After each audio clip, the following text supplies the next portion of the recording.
Well, I want to thank Whitten Avenue, my church, for allowing us to come here and present a healthy family seminar. We do several of these a year from Family Life Counseling.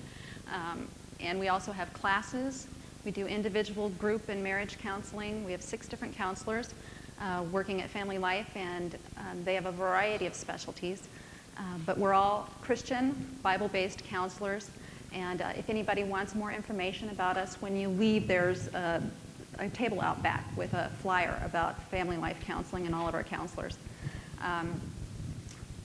What I'm going to be doing tonight is presenting some information, teaching for about 45 minutes to an hour. I'm not sure how long this is going to take. And then we'll take a 5-minute break, and then we'll get back together and have some question and answer time.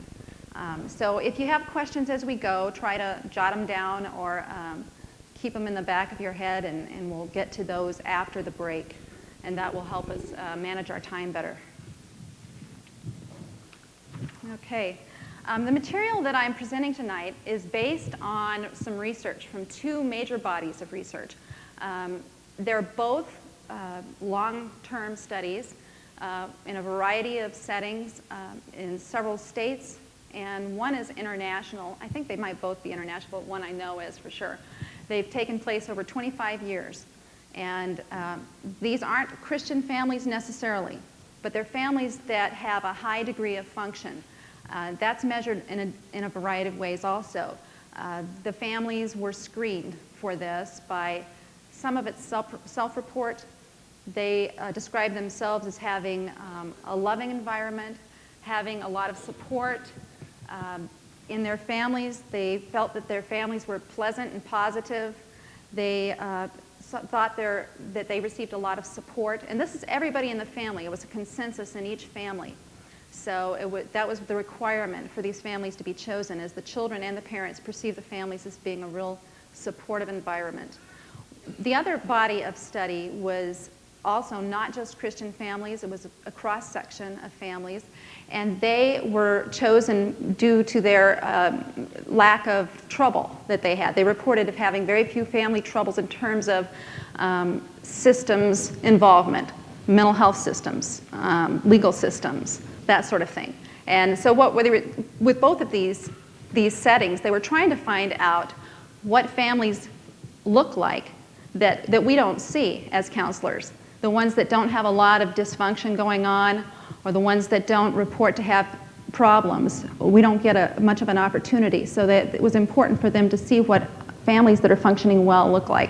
And so they came up with several characteristics of families that functioned well in both of these studies, and what I've done is kind of compiled them and made one set of characteristics. I'm not going to present them in any specific order. I have, except for the first one, because it's kind of laying the foundation. The rest of them were, they're just in there in no specific order, but I wanted to do the spiritual nurturing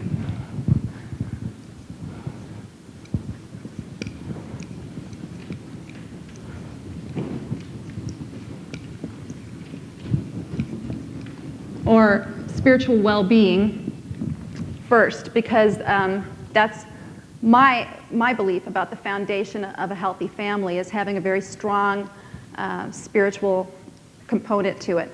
Obviously, I'm from a Christian background, and I believe that that's the spiritual foundation that causes families to be healthy. And it was so interesting, because this wasn't a Christian group of families. There were just all kinds of families, but they came up with some very interesting information about these families. They had Christian values.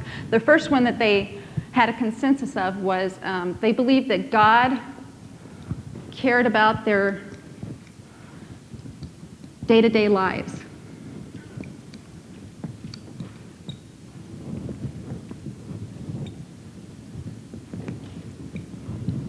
The second one was that they believed that God had created some moral absolutes.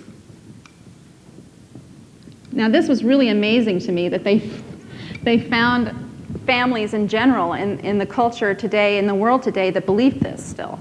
And but it was even more amazing that these are the families that are functioning the best. The ones that really believe that God has created moral absolutes are the families that are experiencing health and experiencing a supportive, caring environment. The third thing that the third value that they had from these families is that they believed in God's unconditional love.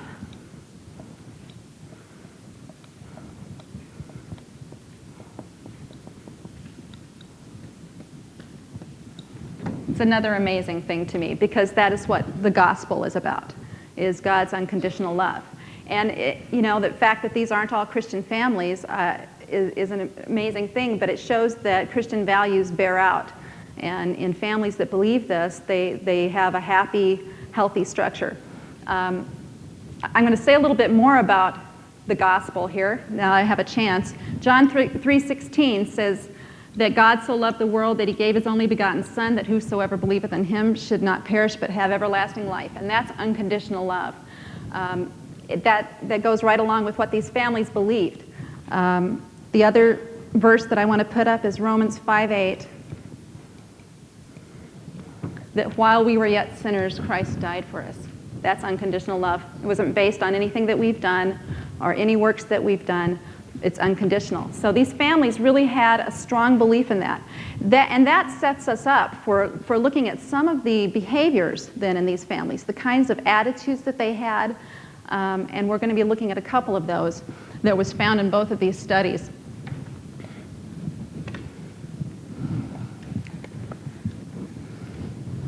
The first one is that these families had low performance orientation, and I'll explain more about that after I get it up here. I'm going to be putting this one on a continuum, because families don't generally fall, perfectly into one side. They're usually skewed or in the middle as opposed to skewed. So that's low performance, and then the other end of the continuum that is less functional is high performance orientation.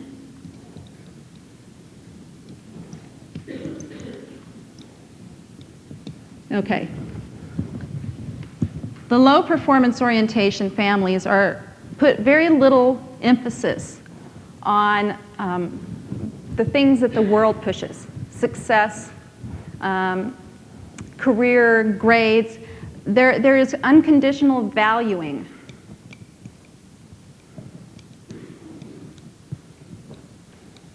Not based on what the kids do or what the parents do in the family. It's based on just who they are. They don't earn their value. They just have it because they are who they are. Unconditional acceptance. So regardless of how they perform, they get complete acceptance. Unconditional worth and approval. These were all major components of these families on this low performance orientation, the more functional families, which puts this right back into, again, what Jesus says about us, is when we receive him, we're unconditionally valued, accepted, approved of it. It's nothing that we do to earn it. And I just think that's amazing that these families had, although they weren't all Christians, had this value. They're the families that are functioning the best. These families tend to be more focused on doing well, success in career. Appearance is a big deal in these families. When I've worked in the past with eating disordered girls, the families, not all of them, but many of them really focused on how you looked. How you looked not just physically, but in your behavior as you presented yourself to the public. Appearance was a big deal. Success in school and work. Now, it's not that this is never a component over here. It's just that this is the emphasis. This is what counts in these families. This is where kids get their approval, is based on these things, not based on just who they are.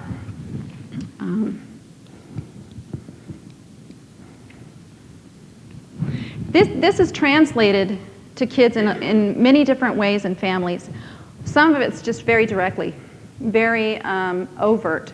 The parents say, you have to get good grades, or you have to look this way, or you have, but typically it's not quite so overt. It's more, they get more praise for the actions as opposed to just who they are. They don't get a lot of just being messages of appreciation just for who they are in these families over with a high performance orientation. I've worked with families where they say, no, the kids go, I don't know where I got my high performance orientation because I never heard my parents say anything like that. They weren't like that. But if you start looking, lots of times it's the parents who think that about themselves. They may not be pushing this on the kids at all, but you'll see like the mom who has a very strong sense of needing to be a perfect mom, needing to work very hard at what she's doing and constantly scrutinizing herself, constantly criticizing herself, trying to measure up and feeling like she's not measuring up. The kids see that and they model that. They get the same thing passed on to them. In these families, and I'm going to take it from a Christian perspective because that's the only way I know how to do this, is because they believe, like the mom in this family, would understand that her approval by her father is unconditional. She's not trying to measure up as a mom because she's already got unconditional approval and acceptance from God. And that will pass on to her kids. She's focused on God instead of her own behavior, and the kids will see that reflected in her. And that's really how it gets translated. This is one of the biggest things that I've seen, and it came up very strongly in both of these studies as one of the main things they were seeing in these healthy families. Related to this, and I'm not going to erase this, is taking responsibility. Families that were healthy took responsibility for their actions.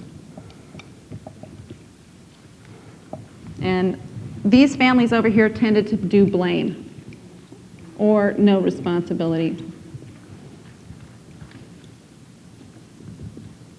which is, again, as I see this as a very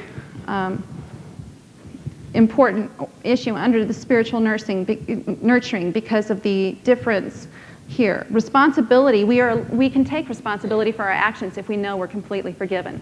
Kind of sets us up for success in this way. Being a Christian and knowing that our forgiveness is unconditional really helps with that. And these families over here tend to not recognize that they still have approval. So these are really related to each other, these two. Okay. I'm going to move on to the next area.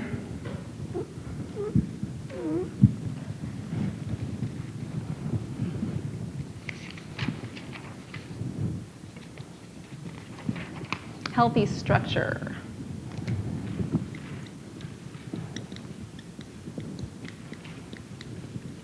This is kind of a family therapy term. You don't see this a lot in Christian books, so it's a little unusual. Basically what it's talking about, though, are how families function and how the power in families is distributed. What they found is the families that were functioning well had the mom and the dad in definite leadership positions over the kids. Give this family 3 kids. This is the picture of the functional family. Strong parental coalition. These parents agree with each other. They work together. They are a team, and the kids see them as a team. And the kids are kids. Now, the reason that this line is dotted, because there are times that it's appropriate for kids to maybe jump up into this level as they get older and perhaps they're babysitting for an evening. That would make sense. Or if mom has the flu that day and she needs a little help, then the older kid could be kind of a grown-up for that day. But then they always come back down into this position, and it's always clear who is who and who's in leadership. Another time is that the parents can actually come down into here for a brief period, like if dad wants to horse around with the kids.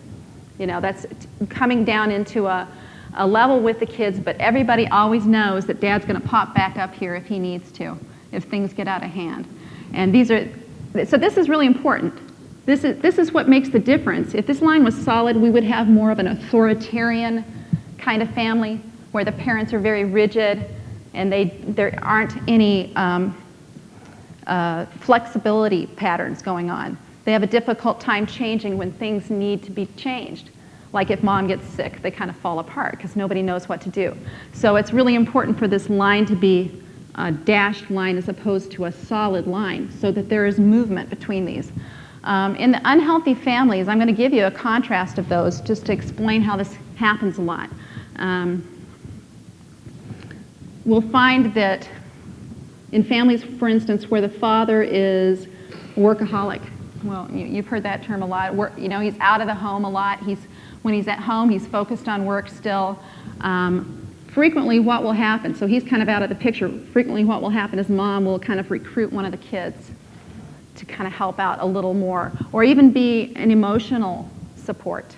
And that's when it gets a little trickier. And this kid, what we call, it becomes parentified.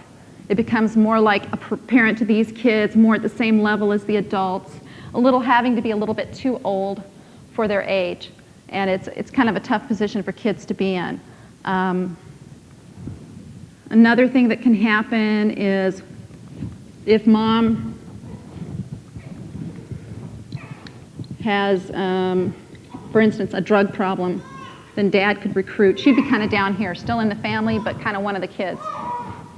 Dad might recruit one of the kids to be his helper. So that's kind of how it happens in less functional families. But in the functional families they were looking at, they had a solid mother and father coalition if it was a two-parent family. And the kids definitely knew who was in leadership. I've seen families like this. Everybody's down here. And that's what we call chaotic families. Nobody's in charge. And then once in a while, what happens in families that are really chaotic is once in a while one of these parents will attempt to jump up here and lay down the law, and it doesn't work because there's no foundation laid. And they don't stay there, and they're very rigid about it, and they don't do it consistently.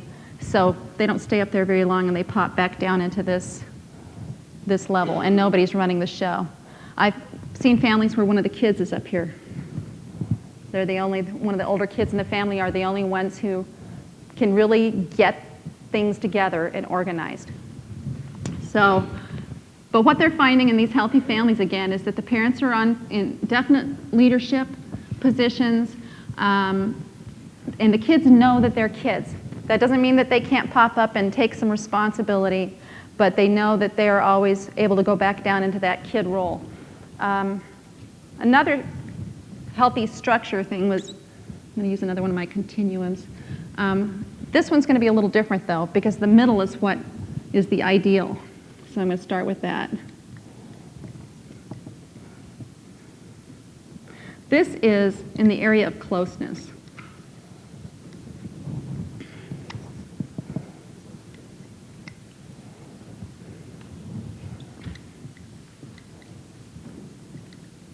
These families that are healthy are considered individuated or interdependent.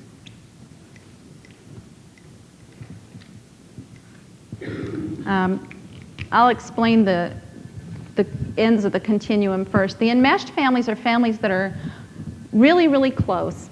I mean, there are some advantages to these families too, and that's why the middle is good, because there are pieces of this you want and pieces of this you want. But these families tend to be very, very close.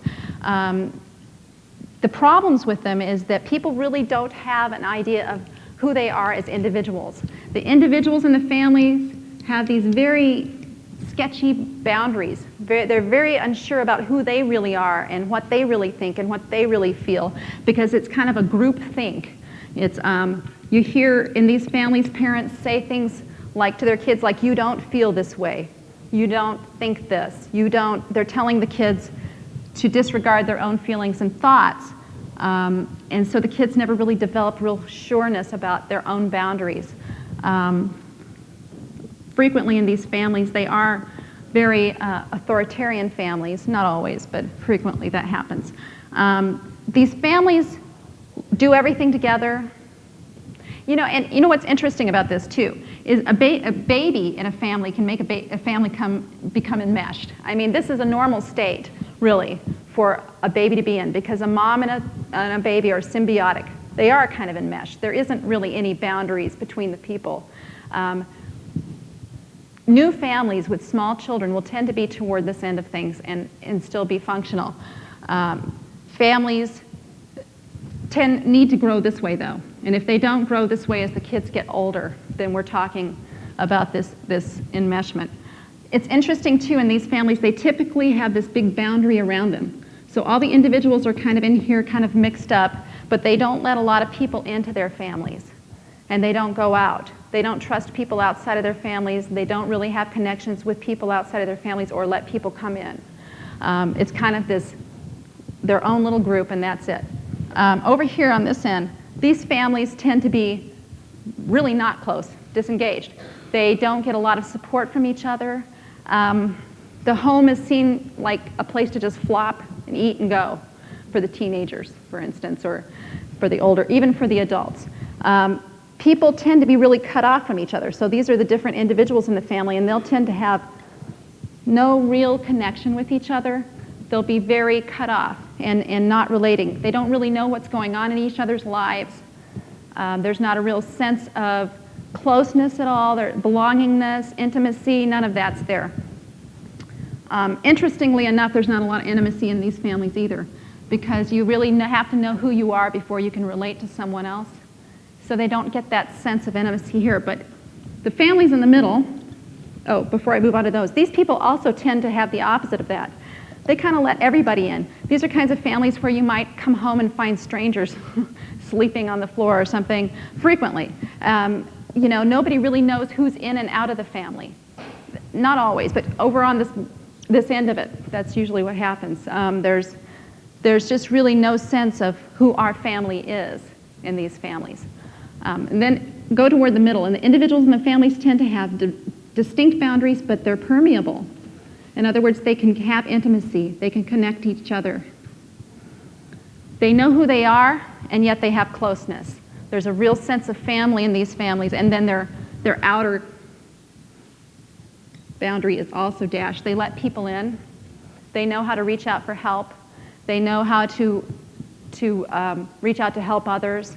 They have a real sense of closeness, but they know who they are, and they have their own individual personalities and thoughts and feelings. So this is the ideal, is the individuated families, and this is what they found. These families that were happier reported being in this area, the ones that were successful and doing well and experiencing the good stuff. They were the ones in the middle. Okay. All right. The next area that I'm going to look at is communication. This is kind of the standard thing that we all hear about communication in families and marriage, and that's because it works. I mean, it's definitely an important part of a healthy family, and this showed up strongly in both of these studies. Some of the benefits of communication.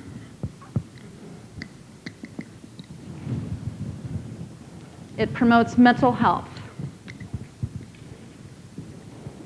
People who are able to communicate well tend to be healthier in terms of their emotional and mental states.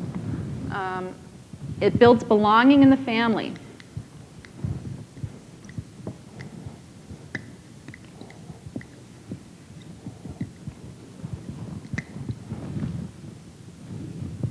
It greases the wheels. And what I mean by this, communication is kind of the lubricant to all these other characteristics of healthy families. When you have communication, you're able to do all these other things well too. Without communication, it's really hard to do those other things. It's hard to provide boundaries for your kids. It's hard to communicate who's the leader in the family unless you're good at this. So it really provides all of those things. And I already said this, but it helps create healthy boundaries.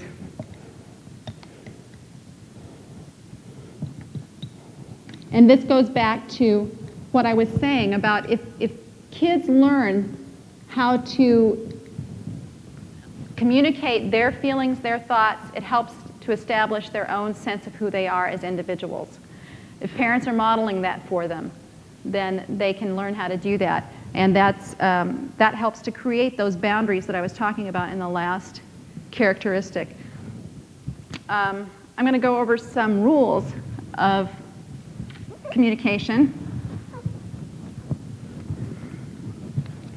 And these are not comprehensive, but they're a good start. I'm going to change markers.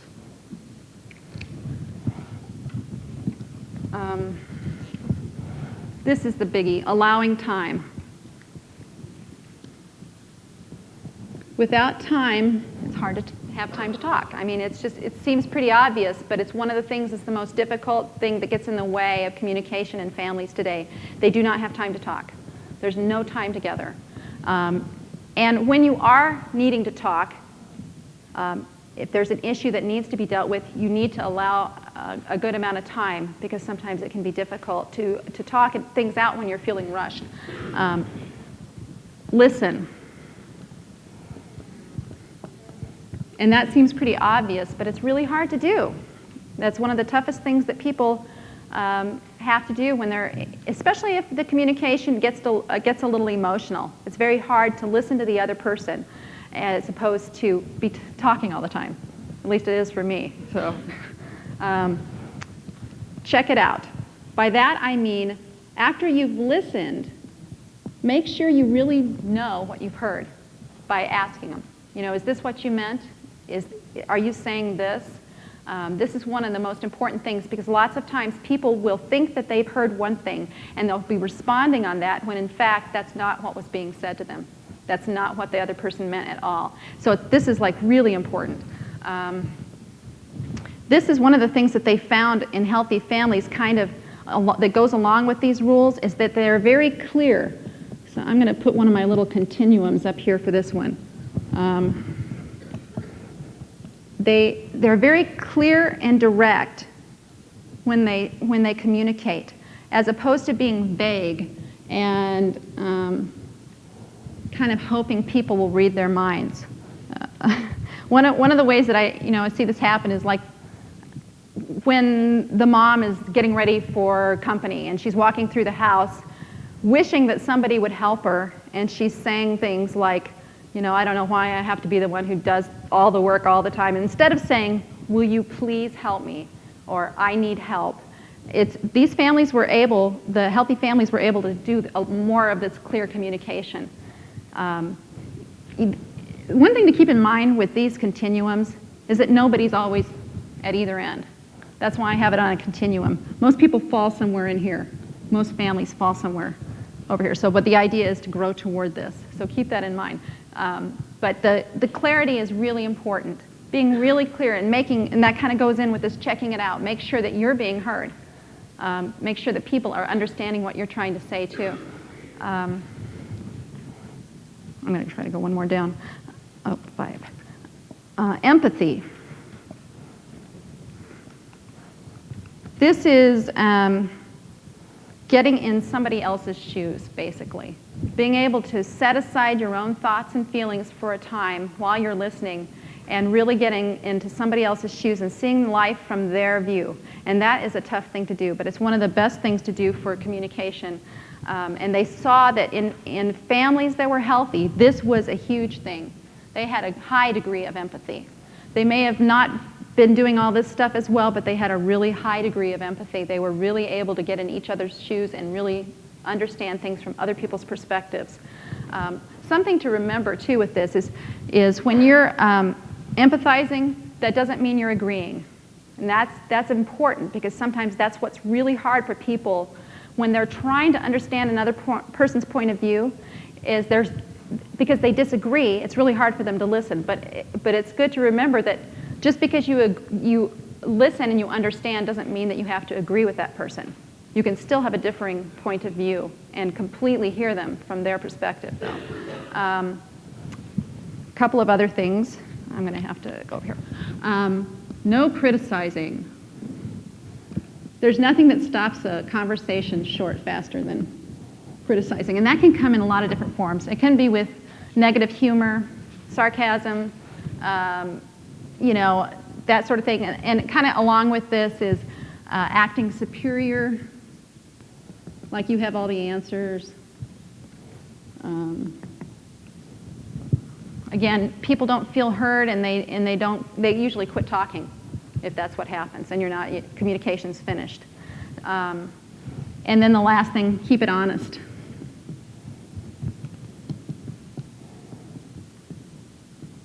I talk a lot about, when I'm working with couples and families, about speaking the truth in love. It's important to speak the truth, but yet it's really, really, really important to do it in love. And if to keep this stuff out of it, the criticizing and the acting superior. If you're using empathy, you're going to be keeping things honest, but yet doing it in love. And that's one of the major things. One of the things that communication really helps families with, that's kind of under the same umbrella here, is conflict resolution. And I know there's so much being written about this for the business world, so I'm finding a lot of people already have some good conflict resolution skills. One of the things that they found with the families that they looked at that were healthy is that they had really great conflict resolution skills. I'm going to draw another one of these continuums with the ideal being in the middle.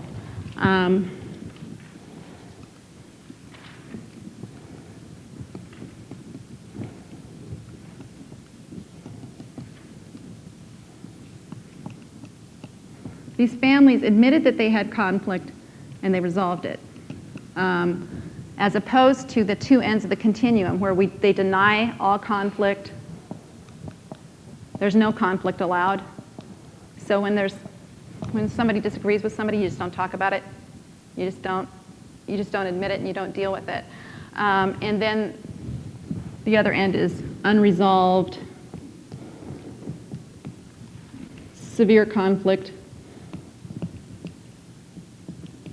These families, there's like constant conflict, and nothing ever gets resolved. Stuff's always coming up, and nobody ever works through it, and nobody ever feels like anything gets settled. There's no resolution. So these are two ends of a continuum, with the middle place where you actually admit that there's conflict. You don't deny that there's conflict. You don't try to pretend that it's not there, but you take steps to resolve it. And what happens in these families is they end up losing a lot of communication in general because they don't want to talk about anything, because conflict will come up. The old stuff that they've been denying will come up. Or there's nothing that they have to talk about anymore because they've lost intimacy through this process. And it's really tough on kids too. If they have parents that are denying conflict, it's really hard for them to learn what to do in their marriages or in their relationships outside of the family. Okay. I'm going to give you a few little steps for a conflict resolution. Deal with conflict quickly.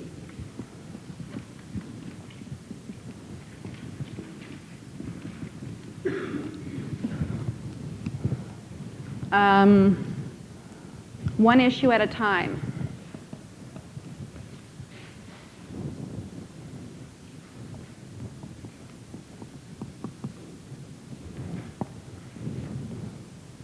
Be specific. This is getting back to the clarity in communication. If you're practicing good communication skills, this is going to be a lot easier to resolve conflict. In fact, it's necessary to have good communication skills to do this. And then open up understanding. Really listen for what the other person is trying to say to you. One of my favorite tips for conflict resolution is to get rid of preconceived solutions right at the outset.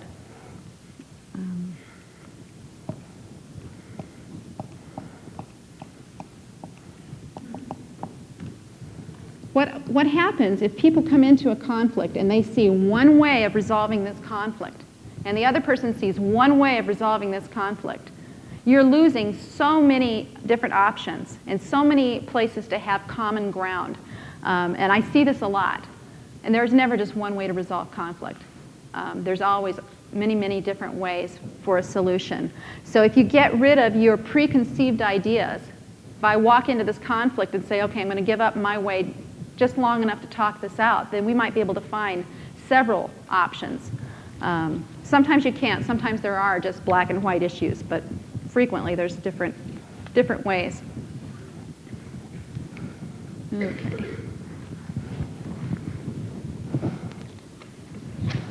All right, the next one, commitment.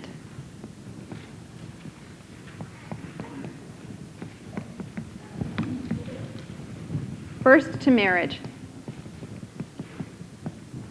There is amazing evidence that children's well-being are directly related to the marriage of the family.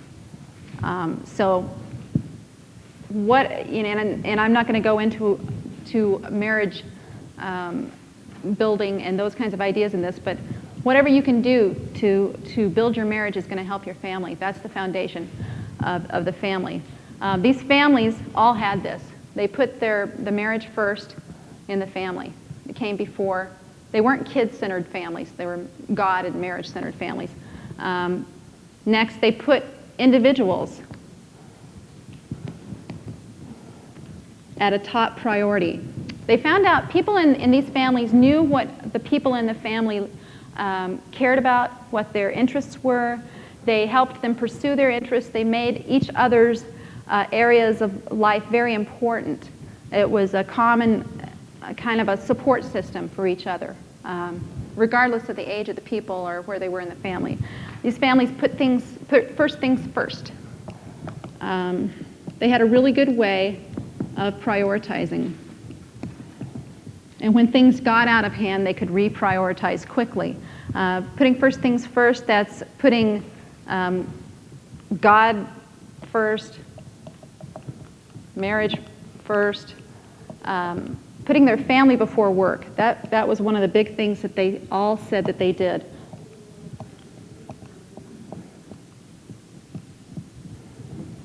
That seems kind of obvious, but it's a hard thing to do these days, is to put family before work. One of the things that I had to do in this, in terms of putting first things first, is to really analyze the stuff that I did around the house and find out if it was for me or if it was for the whole family. And that was a tough thing for me to do, because so many of the things that I was doing, I honestly in my heart was doing it for my family, but they didn't care. You know, it wasn't affecting them and it wasn't helpful for them. So when I started getting rid of some of that stuff that was just because I liked it to be done, it gave me tons more time for my family. And that's one of the things that these families continue to reprioritize as their lives change, because people's lives don't stay the same, and as things ebb and flow, they had a really high skill at reprioritizing and then finding out what first things should go first. Oh, the other thing that these families had was a commitment to family traditions. This is one of the things that we use as family therapists for interventions, is to help families who have gone through really stressful situations to go back to their family traditions. It's an amazing thing what happens. It's kind of a home place for them. If they've gone through some hard times, to continue keeping those family traditions part of their family, part of their everyday lives, can be amazing. Let's see if there's one more, I think. Oh, this is related to the marriage, but these families were committed to the long haul. They were committed for life. And this is one of the best ways to translate to your family and to your marriage unconditional love. You're there no matter what. Nothing is going to stop or dissolve the family. You're committed to it for the long haul. And these families all said that. Divorce wasn't an option. This was the big, probably one of the biggest things in all this list that they said most frequently was commitment forever. And that provides a really great foundation for the kids, and it really helps resolve things in marriage quickly, if that's not even an option.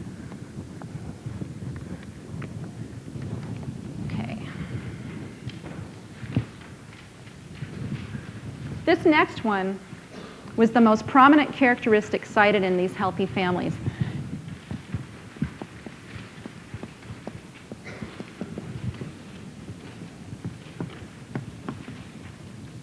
Expression of feelings, along with affection and approval. Kind of, they're all in one big boat here. Families that were healthier had the ability to express feelings on a wide range, and this was everybody in the family. Wide range of feelings. Okay, I'm doing a continuum again. This is the healthy end of the family continuum.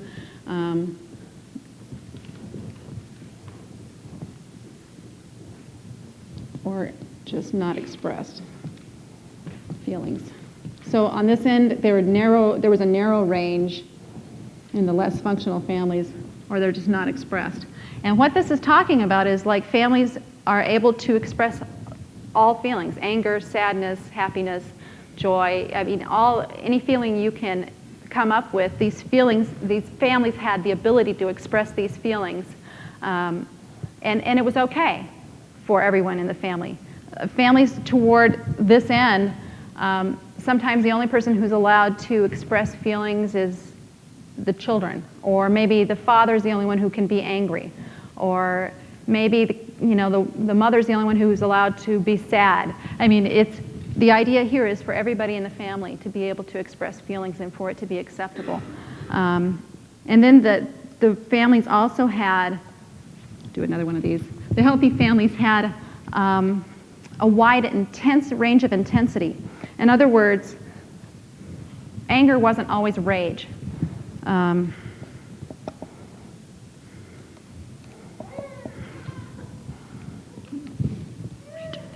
range. When something sad happened, it wasn't always devastatingly sad. It could be slightly sad. People can be frustrated slightly instead of furious. I mean, this is what they found, is that there was just a real wide intensity of feelings. People could be a little sad or very, very sad, or are very happy or kind of happy. I mean, these families really, this was, again, it was frequently cited, the most frequently cited area.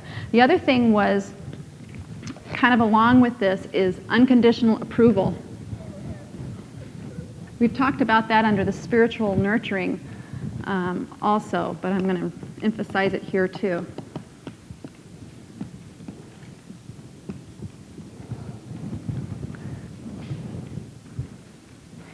In these, I'm going to add appreciation to this. These words are all expressing kind of the same area, but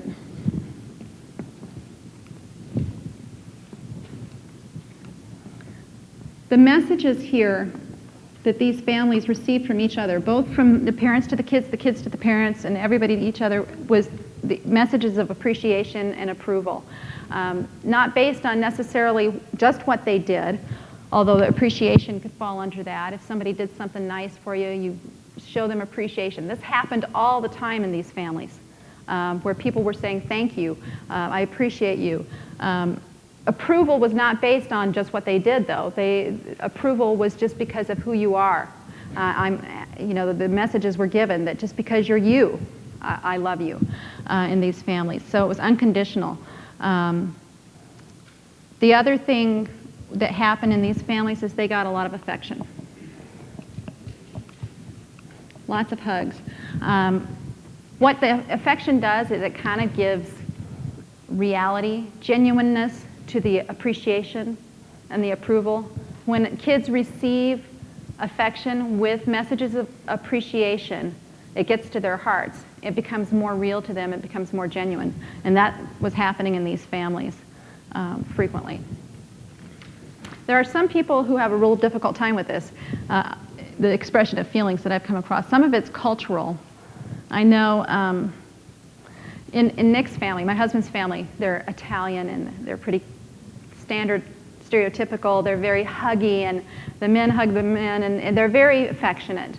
And in my family, the men weren't really that affectionate with each other. So after Nick and I got married, and I remember one time we went over and we were all getting together for Christmas, and my brother was there, and Nick goes up to my brother and hugs him, and my brother goes, "Oh, well, I guess this is okay." You know, he didn't know how to respond to it, but that was because the differences in being raised. And so I think it's a tough thing for some families. If you haven't been raised with the affection or the appreciation and the expression of feelings, it's a tough thing to deal with. And you're not alone. You know, there's a lot of families that have that same problem.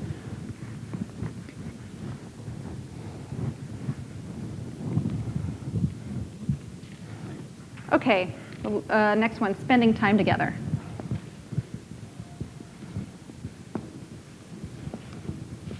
These families all spent time together. They made that a priority. And it wasn't just quality time. It was quantity and quality.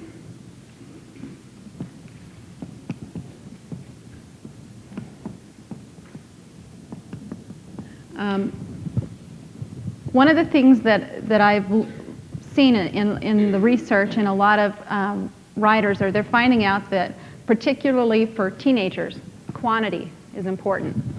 Part of it's because with teenagers, they talk when they're ready to talk. And if you're not around them a whole lot, you're going to miss those opportunities. It takes teenagers a lot longer to warm up, to be able to talk about things that happen than it does younger kids.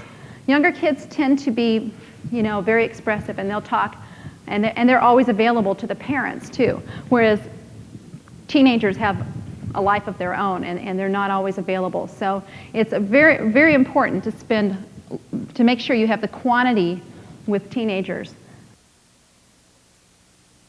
Quantity with teenagers. Some of the benefits of the spending time together that the families cited is belongingness, happy memories. The memories that these families had were all about what they had done together, family times, the happy memories. Opportunity for communication. Without, like I was saying before, if you don't have time together, you're not going to have a chance to communicate.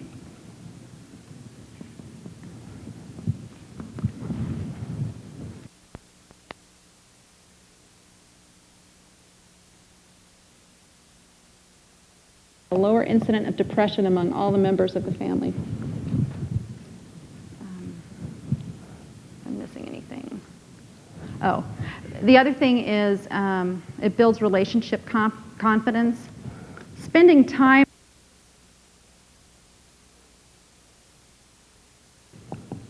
will help all the relationships in the family deal with problems. If you have a lot of good times together, then when the hard times come, it's easier to deal with them. You have a lot of energy kind of built up in that relationship. You have confidence in that relationship. You trust the person more. You've spent more time with them, and you can get through those times. Families that don't have a lot of time together don't have a lot of confidence when it comes to dealing with the hard times. So it kind of builds that relationship confidence when they spend time together. Going back to that one continuum that I had earlier, in terms of the enmeshed and disengaged families, this is one of the places that I want to bring it up again. I'm flip-flopping it, but it's good to not spend too much time together. You want it to be abundant but not stifling, and these families, they had too much time together, and none with anybody else. It wasn't really allowed the teenagers weren't allowed to go and spend time with friends without their family available. So it's important to spend time together, but to not be stifling, not be overwhelming, and not make it not a rule that that's the only people that you can spend time with is your family. Okay, the last one, coping with stress.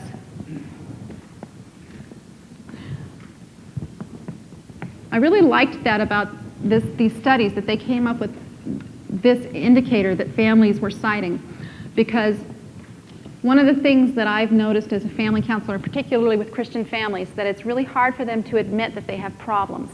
It's really hard for them to admit that they have stress in their lives. And these families were able to put that in perspective, that stress in this world is normal. And so they were able to see that stress is normal,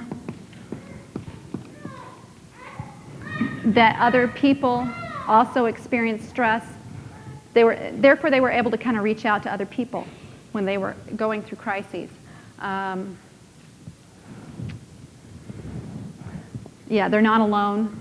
They were able to say that they had support with God and with others.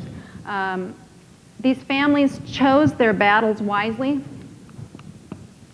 And what that I'm talking about there is if there were ways that they could eliminate stress by not taking on either a discipline issue or some other issue. In this world of rights and where everybody's trying to fight with everybody else on legal issues or little this and that, these families were really good at being able to blow off the small stuff and be able to put things in perspective and prioritize things. They had a good sense of humor. And they said that this is one of their strongest strengths in terms of dealing with stress is keeping things in perspective with humor. The other thing that these families, they really believed that there was someone bigger than them. Again, like I was saying earlier, that they weren't all Christians, but they all believed that they needed to let go and let God. This was a high, one of the highest rated issues among these was the let go and let God thing with these families. They really believed that they could put it in the Creator's hands when they were dealing with stressful and difficult situations. I'm going to read a few of my favorite verses in that regards before we end, and we're going to take a short break after I finish these, about 5 minutes, and then we'll get back, just so you can stand up and stretch, and then we'll get back together and do some questions and answers if you'd like to do that. Isaiah 41:10. Do not fear, for I am with you. Do not be dismayed, for I am your God. I will strengthen you and help you. I will uphold you with my right hand. Matthew 6:34. Therefore, do not worry about tomorrow, for tomorrow will worry about itself. Each day has enough trouble of its own. Romans 14:8. Whether we live or die, we belong to the Lord. That's part of Romans 14:8, I think. Philippians 4:6-8. Do not be anxious about anything, but in everything by prayer and petition with thanksgiving present your requests to God. And the peace of God, which transcends all understanding, will guard your hearts and minds in Christ Jesus.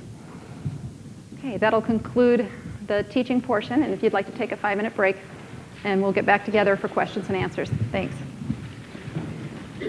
To assess your own family's strengths. If you're single and you're here, it's kind of a neat thing to use it to assess the strengths in the family that you came from, your family of origin. Or if you're already finished with your parenting, it's still a neat idea to do with your marriage, or look at how you feel like you did with your family that you raised. The green form is some ideas about how you can promote growth in the areas that we've talked about tonight. So just some little tips and action plans for increasing your family's strength.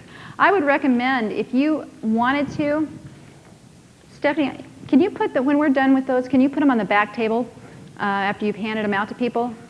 Because what I'd like, if you want to take some extras and pass them around, have the other kids in your family that aren't here, the older kids can even do these assessments.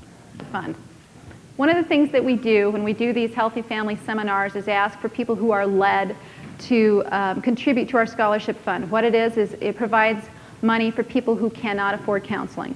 And we also have a modified fee scale. But if they're even below that modified fee scale, we want to be able to still meet people's needs who don't have the money to pay for counseling. So There's a basket at the back when you go through the double doors. If you're interested, you can stick some money in the envelope and put it in the basket if you feel led to do that.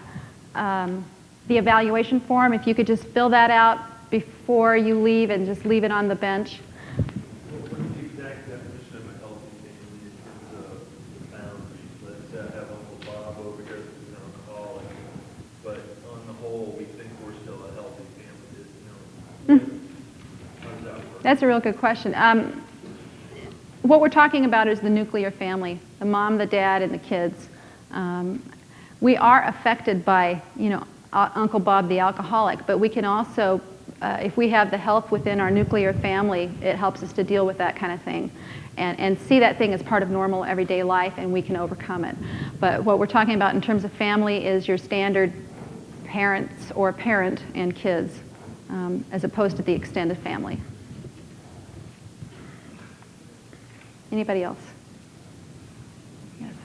Okay, we are getting ready to blend families.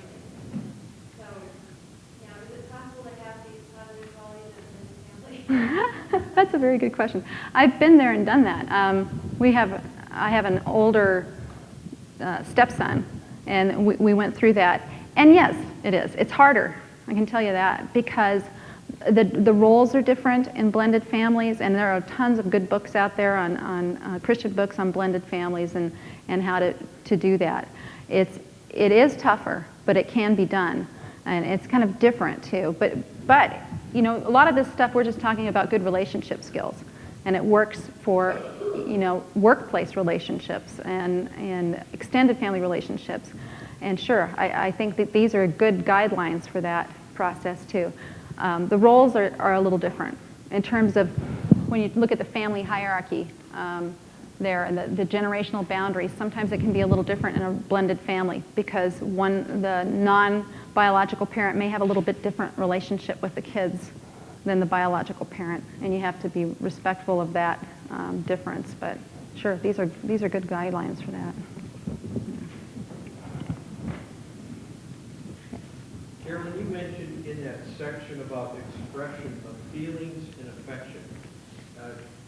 How can that be reversed for someone, let's say, that's well into almost their seniors, and they never really had that affirmation, perhaps? And I just ran across the case last week, for instance, and the father hugged her for the first time. She was like in her 40s. Yeah. As a daughter-father relationship. And that was kind of just presented itself, and reluctantly the father said, okay, I'll do this.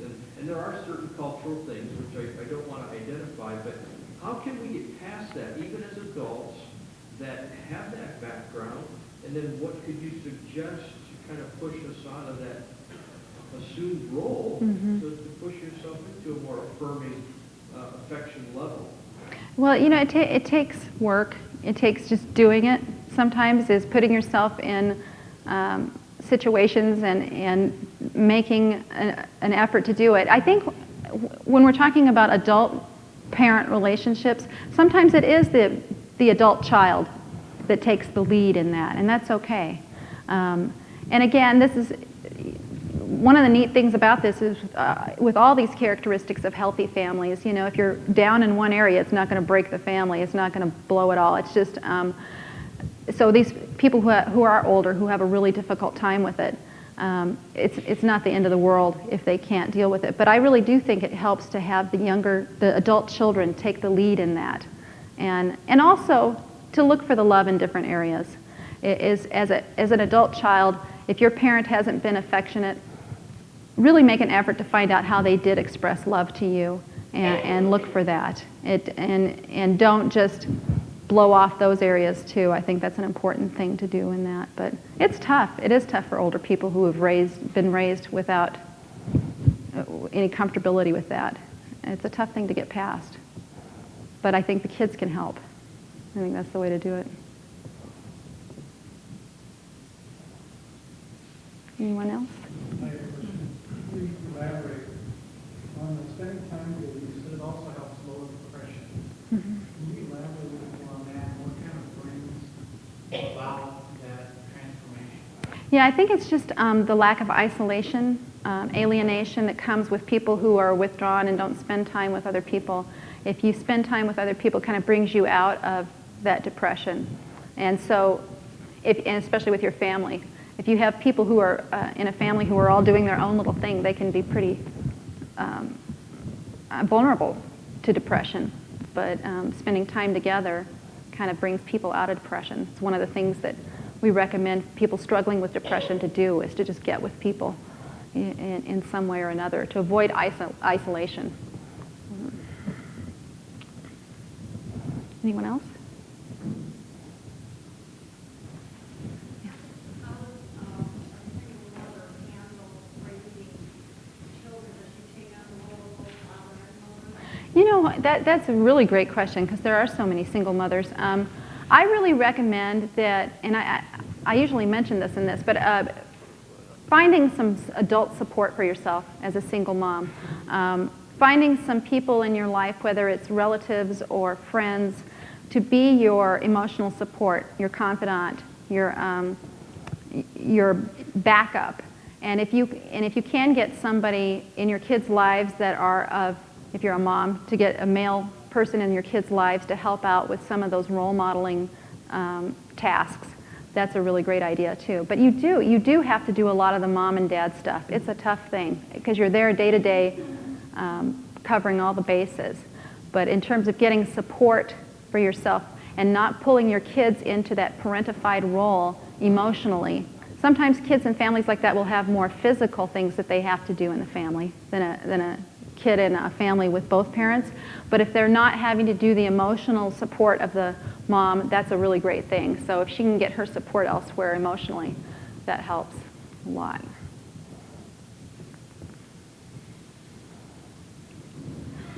Suggestions, if you please. We not only have parenting styles that are different, but our history is different. Julianne, is from a family that's unconditional love. You know, that goes to the right-hand side, and still is that way. Her mom, the dynamics are there. I, on the other hand, more traditional, performance-oriented. If you're not performing, you just don't get acknowledgement.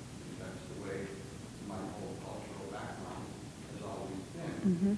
Can you help put some light into these suggestions? Because I'm going to have to deal with her two children. She's going to have to deal with mine in that regard. And she's doing a great job now with the unconditional love for my children. It seems not necessarily easy, but I have expectations from the other side, and I'm wrestling with that. Well, that's tough.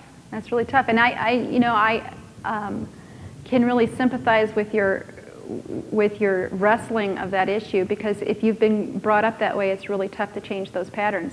I think that particularly when it comes to blended families, that's a thing that can really be tough. If you have a more traditional way of parenting and her kids aren't used to that, and they can be really resentful at times if it's more performance oriented and pushing. So I think that just to be really careful of that in terms of parenting her kids. If there's kids from both, I don't know if you both have kids, yeah. I'd be really careful with that and not all of a sudden come in there with these expectations. In terms of blending those two styles together, I think it can happen.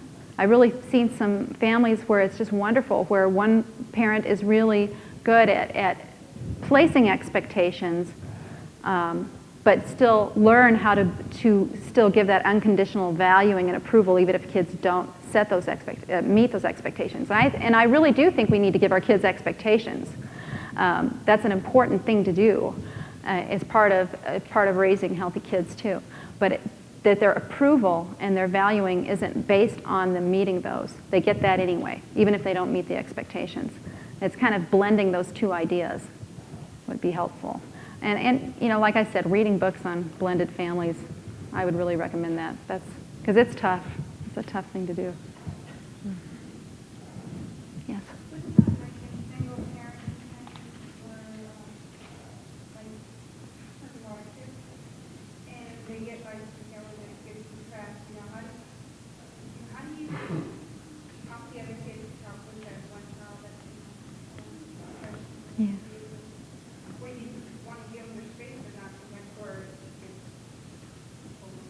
Yeah, you know, I think that kind of comes back to that issue of being committed to each person. Carolyn, can you repeat the question sometimes? I asked in the front row. Oh, Back here, sure. what question you're answering. Yeah. She's asking if there's a single mom with several children and one of them is depressed, how do you get the kids involved in helping with that kid but not overwhelm them? Is that, and I think it's really good to make it not be necessarily their role, but part of who you are as a family. Not that they have to, but you would like this help with them, pitching in and being committed to that person. He's important or she's important too. It's really a great thing to do is to kind of, if you have lots of kids in the family, it's a good way to help bring the depressed kid out, is to everybody just kind of, without overwhelming them, make sure that they know that they're cared about. Everybody give this kid messages about that, and let them know that it's okay. That, If you also know about the other kids that are getting resentful because of the such problems getting it. oh yeah. And it's like, oh, they kind of on different directions. Boy, yeah, that's true. And I've seen that happen in families where one kid does have lots of needs or goes through a period of time with lots of needs and the other kids feel abandoned, like maybe they're not. I think acknowledging that, letting them know, you know, this must be how it feels for you guys. I can see, I mean, that makes a huge difference just to know that mom is aware of that it's a tough thing for them to go through. The depression is the family's depression. It's not just the one kid's depression. We're all suffering from this, and we can all help with it too.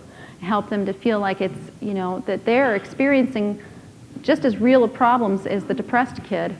Their problems are just as real because of the depression. It really does become a family problem, and helping them to see, yeah, this is tough for you. We all own this problem. We're all suffering from it. And having that acknowledgement from mom can be amazing. It comes back to those reflecting feelings and thoughts, and can really help kids feel good about who they are. And I would recommend too getting support for yourself too with that. You need that. Anybody else? Oh, okay. That's great. Okay, my family, looking back after watching you write this from the word, when I was married before, it was an authoritarian marriage, authoritarian. But then after we got divorced for 7 years now, didn't realize it when you put on the word, but I think I had a chaotic family as a single parent. I've worked so much that my kids started raising themselves. Mm-hmm. They're 18 and 20 now. But when I tried to step back in and stop working so much, then they weren't used to me being there. And they didn't really like it. They didn't like me trying to assert myself as a mother. Mm-hmm. They saw me more as an equal. Is there a way to somehow, how would I approach trying to explain to them that this is how it's been and I want to try to get it back to healthy state? Do you think it's possible at their old age? It's tough. You know, I really, in terms of older teenagers and young adults, I wouldn't try to do that. I would keep, you know, they've already individuated, they've already become who they are. You know, to go back and try to get them to take a different role in the family at this point, I don't think you need to do that. They're probably, there's a lot of things that come good out of that kind of situation too. Kids learn how to be responsible, and you can focus on their strengths because of that, and help them to see their strengths because of that, and also give them the opportunity to talk about what it was like for them to be in that position. But to go back and, you know, at their age, it'd be impossible to probably change that. You don't need to. So it's not necessary, it's just from now on, trying to Yeah, that really, the older kids, yeah, time with them is the key. Mike? Carolyn, if it's a little bit related to my question, if as parents we look back over the years and we see patterns that we're not particularly satisfied with in our parenting style, and we realize that maybe our kids don't have a grasp of the implications of that, does a parent bring that up with the kids and say, you know, when we were younger, we had this kind of a situation? Do we talk about it, or do we wait till Yeah, I like talking about it, you know, as it comes up. For one thing, it kind of helps kids make sense of their own lives, to recognize that, and to have the parents validating, yeah, that's what happened, that's what was going on, really helps them feel closer to you. I mean, it can really build intimacy talking about these things. That's why I like these little assessment deals to do with your kids, is to give them an opportunity to look at the family too and say, yeah, this is kind of how things were or are in our family, and we can still do stuff about it. You know, we can still make changes, but it's really, and everybody's gonna find that. There's nobody who has a perfect family who doesn't have some areas that could use some growth in them. And I think it's a great thing to do with kids, is to talk to them about it and help them to voice what their perspectives were on or are currently. Anybody else?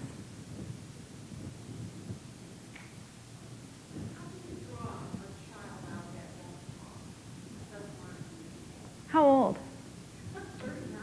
Oh. That's very good. I think that's tough.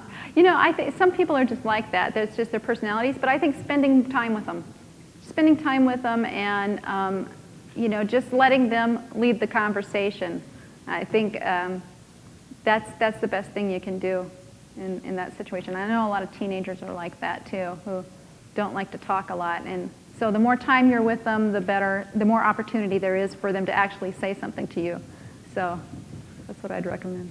Mark? Do you have like a recommended reading list of books that maybe you walk away and you've read that? You know, my very favorite 2 books, I can tell you, and I, you know, I quit reading a lot of books somewhere along the way, just because I had difficulty with a lot of the parenting writers, and I found the books that I liked, so, you know, but, so I'm not real positive about what's current. I like Ross Campbell.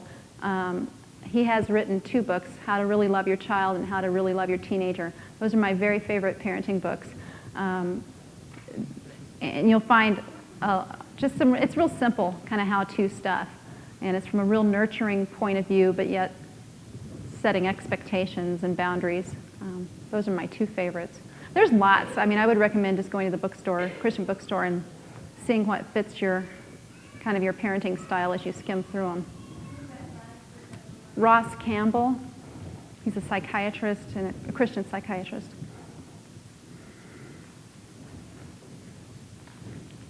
For the time together, I found Ross Campbell was really helpful, and I read the one on how to really love his child, the importance of true love. Oh, really? Very helpful. But I like the way he focuses so much on the concentrated attention. Yes. You know, you're together, but there is a way to be together and really be together. Right. You could be watching the same ball game, but you're in 2 different worlds. Right. But the focused attention and the eye contact, Mm-hmm. that's a positive eye contact, not just sending, you know, daggers every time you look, but Mhm. positive eye contact. And what's the other one? Let's see. Oh, and the touch. The affection. Mm-hmm. Right. It is really, it goes along with a lot of what I was, right. Mm-hmm. Yeah, it is. It's really good. Those three areas of parenting, if you can do those 3 things, you've gone a long ways. Mm. Yes. You have like your kids that are supposed to you know, saying things and actually make the one apologize. And like, you don't want to get hard time when you should apologize or you need to apologize. Mm-hmm. And sometimes they won't do it until at all. Sometimes they'll do it right then and there. Sometimes that apology means nothing because they just said it because I said, you know, they should apologize. Mm-hmm. That's a good question. The question was how to deal with kids who are insulting each other, and then you tell them that they need to apologize to each other, and you feel like you're doing that all the time. At some point, I really like to let kids take ownership for their own relationships. You've told them what your expectations are and modeled that, and within boundaries, of course, you know. don't let them kill themselves, but but basically let them take ownership for those relationships as they get older. When they're, those are really great things to do when they're younger and they're just learning social skills and learning how to relate in family, is to have them learn how to apologize and talk about how that might make the other person feel, and that when they get old enough to know that already, to give them permission to do that relationship however they want to do it, but still have your expectations clear of what you want, is a good way to do it.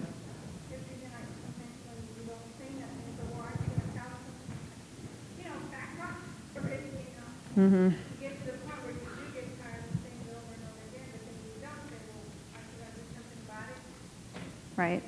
Yeah, it's hard. It's hard to let go of ownership as a parent, but letting them to take ownership of those relationships is a good thing. You can't. I mean, you really can't do anything about it. They're going to have to do that on their own eventually anyway, as they get older.